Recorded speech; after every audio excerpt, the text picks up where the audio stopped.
Today I just want to show you how you could add a new router to your pre-existing network. In this case, we have a FiOS G3100 router.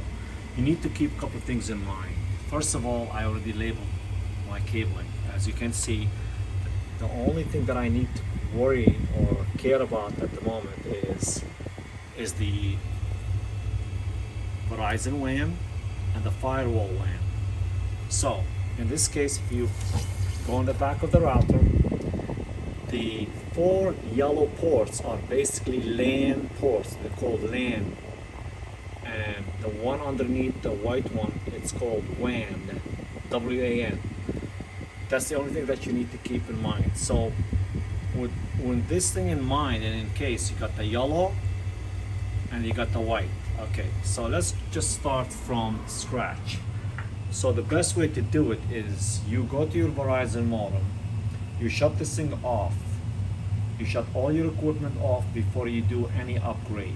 You shut it off, the reason is to make sure it's well recycled, and then once you turn it back on, you take the cable from here, which is the WAN, the back of the modem, which is Verizon modem, and you take it straight to where?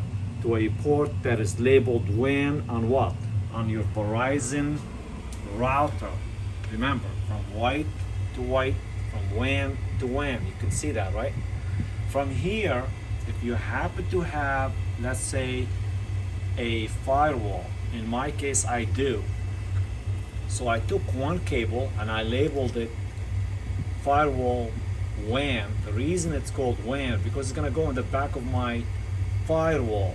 But here it is a LAN port, remember, so don't get yourself confused.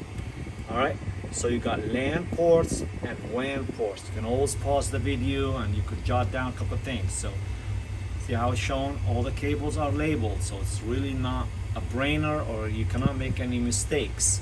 All right, so from the LAN ports on the router, which is the yellow cable, it's gonna go right to what? To my firewall. Which port on the firewall? It's gonna go into the WAN port. See how the same thing, these ports are labeled? It says 1, 2, 3, 4. They're all LAN ports, but the yellow one is gonna go into a WAN in order for me to get internet from my router.